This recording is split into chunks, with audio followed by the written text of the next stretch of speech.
हाँ, उनके फ़ायदे के लिए हम लोगों ने दुश्मनी मोल ली है और जिसका नतीजा हुआ कि मेरे दादाजी की हत्या कर दी गई। लेकिन उससे हम लोग डरने वाले नहीं हैं, न डरे हैं, न कभी डरेंगे। चंद्रशेखर प्रधानमंत्री हुआ करते थे देश के, तब वो आपके घर पे आए थे। मेरा ही उपनयन संस्कार था, उसमें उस समय चंद्रशेखर जी प्रधानमंत्री थे। वो हमारे यहाँ बतौर गेस्ट आए हुए थे।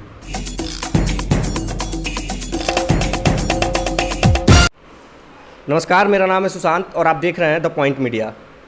मिशन पंचायत के तहत इस वक्त हम मौजूद हैं गोपालगंज ज़िले के सबसे बड़े पंचायतों में से एक हुसेपुर पंचायत में, जहां से मुखिया प्रतिनिधि यानी कि मुखिया श्रीमती विमला देवी जी के सुपुत्र श्री लोकेश नाथ तिवारी हमारे साथ मौजूद हैं आज बातचीत करने के लिए। आपको बता दें कि इस परिवार का इतिहास रहा है कि आज़ादी के बाद से जब भी पंचायती राज व्यवस्था कारगर रही है, इसी परिवार के मुखिया रहे हैं हुसेपुर पंचायत में। तो हुसेपुर पंचायत में मुखिया के रूप में इन्होंने लंबा सेवा दिया है। सबसे पहले तिवारी जी, आपका द पॉइंट मीडिया पे बहुत बहुत स्वागत है। जी धन्यवाद, आपका भी। इस बार कैसी तैयारियां चल रही हैं चुनाव को लेकर आपकी? तैयारियां अच्छी हैं और हम लोग बहुत अच्छे बढ़त में हैं। अरे चुनाव है, जब तक चुनाव हो नहीं जाता है तब तक चुनावी माहौल आदमी देखता रहता है, लेकिन यहाँ की जनता हम लोगों के साथ हमेशा से रही है और रहेगी। ये हमको पूरा विश्वास है, अपने जनता पे भी और जनता को भी विश्वास है हम पे भी। आपके परिवार ने काफ़ी लंबे समय से इस पंचायत का प्रतिनिधित्व किया है, तो इसके पीछे का मतलब आपकी सफलता का राज क्या है इसमें कि हर बार आप ही लोग जीतते जाते हैं? देखिए, हमारे पूरा परिवार हमेशा इस पंचायत के लिए जो भी कार्य रहा है उसमें हमेशा से योगदान रहा है। हमारे दादाजी थे, हमारे यहाँ हाई स्कूल नहीं था, तो हमारे दादाजी 5 एकड़ ज़मीन हाई स्कूल के लिए दान दिए और यहाँ हाई स्कूल का निर्माण हुआ, जिसमें लाइब्रेरी भी है, सारी सुविधाएं उसमें इस समय मौजूद हैं। हाई स्कूल में वो इस समय 10+2 हो गया है। तो हमारा परिवार हमेशा से यहाँ की जनता, यहाँ के लोगों के लिए काम किया है, चाहे वो धन से हो, जिस भी परिस्थिति से हो, हर तरह से किया है। इस समय में मान लीजिए 5 एकड़ भूमि कोई कम भूमि नहीं होती है, लेकिन हमारे दादाजी उसके लिए दे दिए। उसके बाद उनसे पहले उनके पिताजी हमारा जो ये यहाँ प्राइमरी स्कूल है, जो इस समय मिडिल है, मिडिल स्कूल में अपनी ज़मीन दान दे दिए, जिससे आज हमारे यहाँ मिडिल स्कूल, जो भोरे के बाद से दूसरा मिडिल स्कूल हमारे यहाँ तिवारी चकिया है, तो पहले मिडिल स्कूल में दिए। फिर जब ज़्यादा बच्चों की पढ़ाई के लिए मांग हुआ तो हाई स्कूल के लिए हमारे दादाजी दान दिए, तो हाई स्कूल हुआ, उसकी मान्यता दिलवाए और इस समय वो 10+2 है। आपके परिवार का काफ़ी बड़ा योगदान रहा है आपकी पंचायत को लेकर और आपके गांव को लेकर। पंचायत के विकास के लिए, लोगों के जीवन जीविका के विकास के लिए काफ़ी योगदान रहा है, तो उसकी उन लोगों की जिम्मेदारी निश्चित तौर पे आपके कंधों पे होती होगी और उनके साख को बचाने की भी जिम्मेदारी आपके कंधों पे होती होगी। इसको आप कैसे मैनेज करते हैं? जी, ये है कि जितने भी लोग हमारे यहाँ के हैं, हमारे यहाँ ज़्यादा से ज़्यादा लोग बाहर रह के और अपना जीविकोपार्जन करते हैं। कुछ मजदूर तबका के लोग हैं जो यहाँ पे रह के मजदूरी करते हैं, तो मजदूरी के लिए हम लोगों ने मनरेगा से काम करवाया है और जितनी भी जो भी सुविधाएं होती हैं वो सुविधा हम लोग उन लोगों को, जो भी लोग हैं जो गरीब तबका के हैं, उनके उत्थान के लिए जो भी गरीब कल्याण का कार्य होता है वो हम लोग करते हैं। और जो भी यहाँ और सब जो व्यवस्थाएं हैं जिसमें लोगों की सुरक्षा की बात हो, उसके लिए हम लोग 24 घंटा, चाहे वो पुलिस की मदद की बात हो या खुद की के द्वारा जो आदमी को सुरक्षा व्यवस्था, हर तरह की समस्या दूर करने के लिए हम लोग हमेशा तत्पर रहते हैं। अभी आपका जो पिछला कार्यकाल रहा है, इसमें आपने मुख्य तौर पे क्या काम किया है अपने पंचायत के लिए? इस 5 साल में, इसके पहले हमारे यहाँ आरक्षण था 10 वर्ष के लिए, अत्यंत पिछड़ा, तो उस 10 वर्षों में समझिए कि नाम मात्र का काम हुआ है।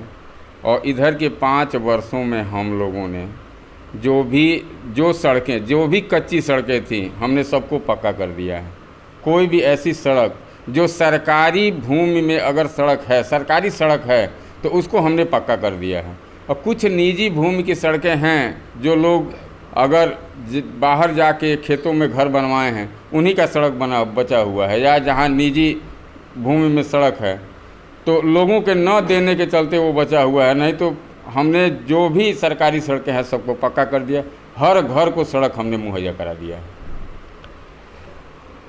आप जब मुखिया बन के मतलब मुखिया प्रतिनिधि के तौर पे जब गाँव में जाते हैं, लोगों के बीच जो विवाद होते हैं, विवादों के निपटारे के लिए, तो उन विवादों का निपटारा आप किस तरीके से करते हैं? क्योंकि अक्सर गाँव में देखा जाता है कि ऐसा हो ही जाता है कि जब दो गुट आपस में विवाद कर रहे होते हैं तो एक लोगों का नाराज़ होने का डर बना रहता है, तो लोग ऐसा सोचते हैं कि मेरा वोट ना कट जाए, तो इसको आप किस तरीके से मैनेज करते हैं? देखिए, जब किसी भी अगर पंच के रूप में जब आप कहीं जाएंगे और एक प्रतिनिधि का यह दायित्व होता है कि जो सच्चाई है उस सच्चाई के हिसाब से काम करें, तो वहाँ जो भी चीज़ है, अगर पीड़ित एकदम कमज़ोर और निचले तबके का भी है तो अगर वो पीड़ित है, उसको कोई पीड़ा देता है तो हम उसके खिलाफ़ सख्ती से कदम उठाते हैं।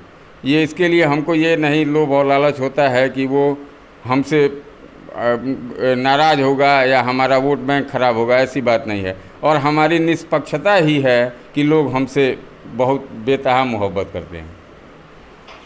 और कौन से काम है जो आपको मुख्य तौर पे करना है अगर फिर से आप जीत के चुनाव आते हैं? ऐसा लगता है आपको कि नहीं, ये काम नहीं हो पाया और अच्छे से होगा?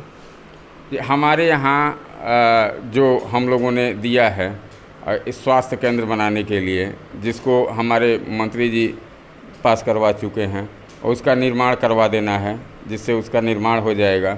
और हमारा ये पावर ग्रिड यहाँ हो जा रहा है हमारे हुसेपुर में, तो बिजली की व्यवस्था, जो बिजली कट रही है वो पूर्णतः सबको बिजली हमेशा 24 घंटा मिलना शुरू हो जाएगा। और हमारे यहाँ कुछ जो गरीब लोग हैं, जो सर्वे हुआ था 2011 में, उसमें कुछ लोगों का सर्वे में से नाम छूट गया है, तो उन लोगों का सर्वे जब हो रहा है तो उसमें नया नाम जुड़वा देना और उन लोगों को जो गरीब हैं उनको राशन कार्ड उपलब्ध करवा देना, यही हमारी प्रथम प्राथमिकता होगी। ये प्रथम प्राथमिकता आपकी होगी। इसमें मैं एक प्रश्न और जोड़ना चाहूँगा। कोरोना अभी बीता है, जिसमें राशन कार्डों की भी बहुत ज़्यादा ज़रूरत देखी गई और स्वास्थ्य केंद्रों की भी ज़रूरत देखी गई, तो कोरोना काल में आपका कार्यकाल कैसा रहा था? किस तरह से आपने काम किया था? जी, कोरोना काल में जितना भी लोगों को जागरूक करना रहता था, हम उसमें जागरूकता में हमेशा बढ़ चढ़ के हिस्सा लिए। जो लोग अगर कोरोना पीड़ित हो जाते हैं उनके यहाँ उनको क्वारंटीन करना, उनको अस्पताल भेजवाना, उनको अगर किसी तरह की दवा या ऑक्सीजन की ज़रूरत है तो उसको हमने मुहैया करवाया है। हाँ, स्वास्थ्य केंद्र हमारे यहाँ उस समय कोई यहाँ डॉक्टर नहीं था, तो अस्पताल में या कोविड सेंटर जो हथुआ बना हुआ था वहाँ लोगों को भिजवाते थे, लोगों की जांच करवाते थे, और जो भी व्यवस्थाएं होती थीं वो हमने बहुत अच्छे से किया। तो इसके चलते हमारे यहाँ संक्रमण ज़्यादा नहीं फैला।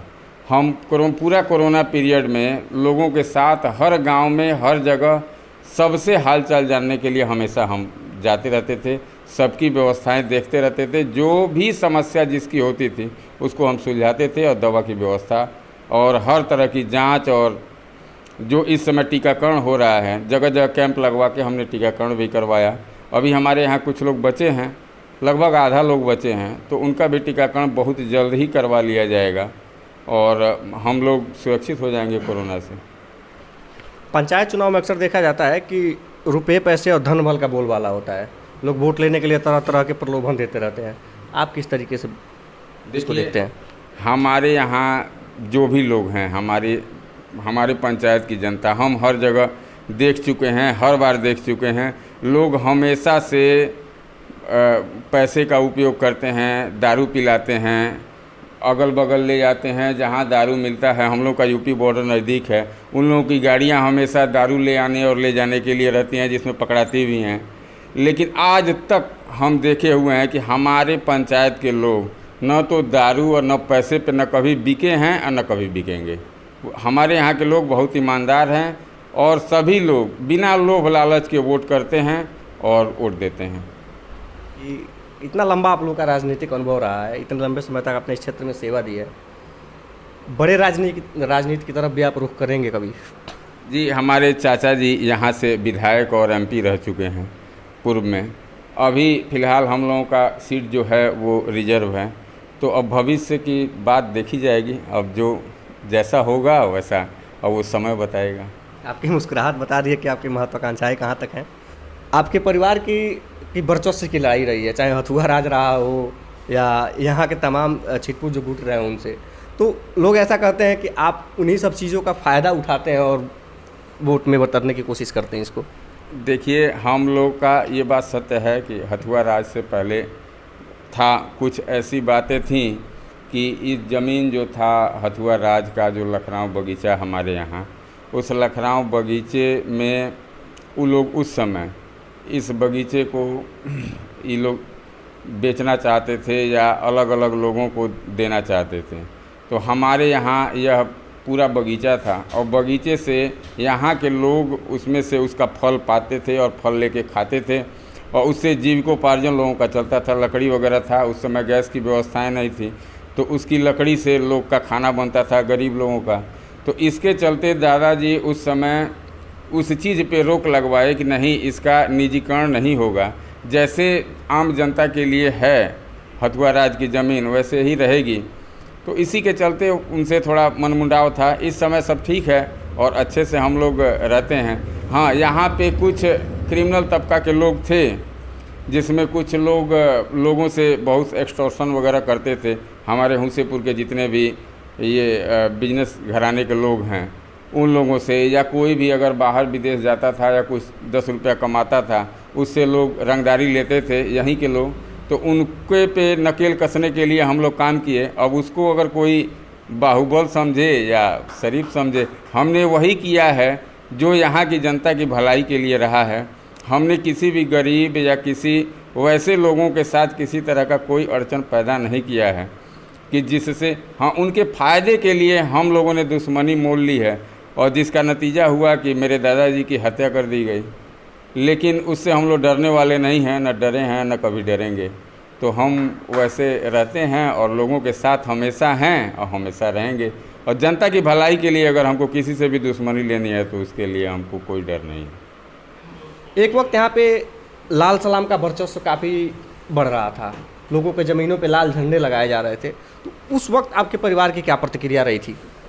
देखिए, हमारे यहाँ उस समय कुछ ऐसे, एक तरह से कहिए कि उग्रवादी तबका के लोग छोटे छोटे और कमज़ोर लोगों को गुमराह करके और लोगों के ज़मीन पे कब्ज़ा करने के लिए झंडे गाड़ते थे, जिसमें हमारे हथुआ राज की जो लखनऊ बगीचे की ज़मीन है उस पर भी कब्ज़ा किया गया था और वहाँ पे लोगों को बहला फुसला के और वो लोग ला दिए थे, जिसको हम लोगों ने बहुत आसानी से और बिना बल प्रयोग किए खाली करवा लिए। तो उन लोगों का वर्चस्व था लोगों को बरगलाना और लोगों पे ऐसा करना कि उसमें हुकूमत एक अपना कायम हो, और एक जो आतंकवादी रवैया जो होता है, जो उग्रवादी तंत्र का यहाँ उभारना, यही इन लोगों का योगदान था, मेन लाल सलाम वाले लोगों का। लेकिन हम लोगों ने बहुत ही शांति से और लोगों को समझा बुझा के, यहाँ के लोगों को अच्छे तरह से अच्छी शिक्षा दे के और यह समझाया कि वो लोग आपके हितैषी नहीं हैं, आपके हर भावना के साथ वो लोग खिलवाड़ कर रहे हैं और गलत नींव आपको डलवा रहे हैं एक दूसरे से लड़ाने के लिए। और उसको हमने किया और यहाँ जो भी था, जितने भी उस लाल सलाम की जो प्रक्रिया थी और उन लोगों का जितना वर्चस्व था सब हम लोगों ने समाप्त कर दिया। इस समय जीरो है, इस समय कोई नहीं है, सब लोग हमारे यहाँ से पलायन हो चुके हैं। अब कोई नेता यहाँ नहीं उभरता है और न उभरेगा कभी। एक वक्त जब चंद्रशेखर प्रधानमंत्री हुआ करते थे देश के, तब वो आपके घर पे आए थे और आपका मतलब काफ़ी विभिन्न राजनीतिक पार्टियों में भी काफ़ी दबदबा रहा है, उसका भी फ़ायदा मिलता है क्षेत्रीय राजनीति में कभी? देखिए, हमारे यहाँ मेरा ही उपनयन संस्कार था, उसमें उस समय चंद्रशेखर जी प्रधानमंत्री थे, तो मेरे चाचा यहाँ के एमपी हुआ करते थे, तो वो उन्होंने इनविटेशन दिया था, वो हमारे यहाँ बतौर गेस्ट आए हुए थे। तो आए तो उससे हमारा यही हुआ कि हमारे क्षेत्र का विकास हुआ और कुछ सड़कें जो थीं उस समय पैसे के अभाव सरकार के पास भी था, सबके पास, तो एक स्पेशल पैकेज उन्होंने दे के गया, जिसके चलते हमारे पूरे ज़िले का विकास हुआ, अच्छा विकास हुआ।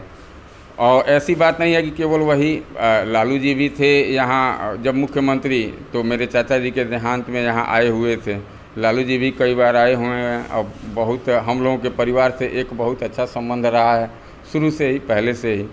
क्योंकि वो पिताजी के साथ ही के पढ़े हुए हैं, तो एक संबंध अच्छा रहा है और एक ही साथ ही लोग पटना रहते थे, तो संबंध अच्छा है। लेकिन उसका हम लोगों ने कभी दुरुपयोग किसी तरह का नहीं किया। कांग्रेस में भी हमारी अच्छी पकड़ है, भाजपा भी है, उसमें भी हम लोगों का संबंध, अरे सभी संबंधी हैं और रिश्तेदार हैं तो बड़े बड़े ओहदे पे हैं। तो ऐसी बात नहीं है कि उसमें कोई बात है कि हम लोग राजनीतिक, हाँ राजनीतिक संबंध हैं, लेकिन उसका गलत फ़ायदा हम लोगों ने न कभी उठाया है और न कभी उसका गलत प्रयोग करते हैं। हाँ, जनता की भलाई के लिए जो भी होता है, चाहे जिस भी पार्टी से हो, जिससे भी हो, अगर क्षेत्र के विकास के लिए कोई आवश्यकता है तो वो लोग हम लोग करते हैं। और उसके चलते आप पूरे ज़िले में देख लीजिएगा, हमारा क्षेत्र सबसे ज़्यादा डेवलप है। इतना अच्छा डेवलप कोई क्षेत्र नहीं है। चलते चलते हमारे दर्शकों से आप क्या कहना चाहेंगे? हम अपने पंचायत के सभी लोगों से यही निवेदन करेंगे कि आप लोग जो भी काम हुआ है, बस ज़मीनी काम को देख के, और जो हमारे परिवार का योगदान हमेशा से इस पंचायत के लिए रहा है, उसके हिसाब से आप हमें वोट करिए। और फिर जिस तरह से हमने 5 साल बहुत अच्छे से और ईमानदारी से काम किया है, आगे भी 5 साल ईमानदारी से काम करेंगे और जो भी बचा हुआ काम होगा वो पूर्ण करेंगे। चलिए, आपके लिए हमारी शुभकामनाएं हैं। आप देखते रहे 2 पॉइंट मीडिया, क्योंकि हम दिखाते हैं वो जो खबर पक्की है। ये थे हमारे साथ हुसेपुर पंचायत के मुखिया श्रीमती बिमला देवी जी के सुपुत्र लोकेश तिवारी जी। फिर मिलते हैं, तब तक के लिए धन्यवाद।